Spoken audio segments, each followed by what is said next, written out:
नमस्कार, मैं रमाजय। आज फिर एक छोटी सी कहानी लेकर आया हूँ। हम लोगों में से बहुत से लोग इस कहानी को सुने होंगे। मैं भी इस कहानी को लगभग 20 साल पहले सुना था, लेकिन मैं इस कहानी को सुना, समझा, लेकिन वास्तविक समझ इस कहानी के प्रति मेरी नहीं बन पाई थी। और उसका मुख्य कारण यह है कि मैं कहानी के शब्दार्थ को समझा था, कहानी की गहराई को नहीं समझा था। आप लोगों में से भी बहुत लोग इस कहानी को सुने होंगे। जो सुने होंगे और समझा होगा वो ज़रूर अपने अनुभव कमेंट्स में दें, ताकि लोग इससे कुछ सीख सकें।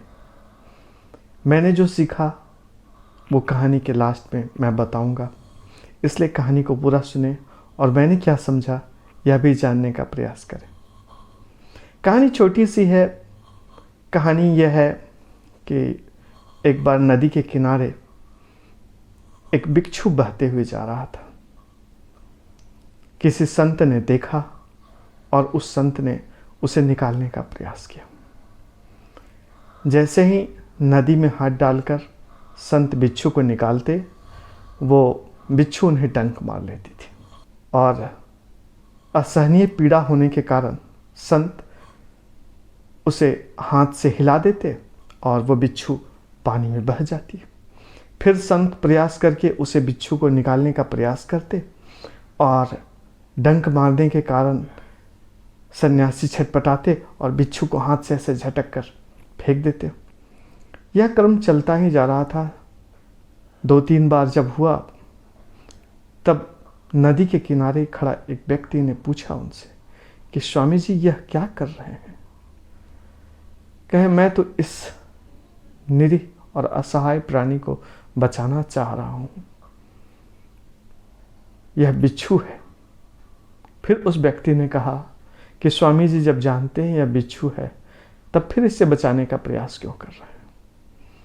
स्वामी जी ने कहा, यह कारण बिच्छू का नहीं है, यह कारण मेरे परमात्मा के प्रति प्रेम का है। क्योंकि मैं मानता हूं कि इस संसार में सभी जीव परमात्मा के हैं और किसी का अहित नहीं हो। ये मैं इस बिच्छू को बचाना चाह रहा हूं। और बिच्छू अपने स्वभाव के कारण डंक मार रहा है, तो यह उसका स्वभाव है डंक मारना, मेरा स्वभाव है इसे बचाना। कहानी सरल थी। आप लोगों को भी कहानी सरल लगेगी और इसमें भावार्थ यही है कि हमें अपने अपने स्वभाव को नहीं बदलना चाहिए।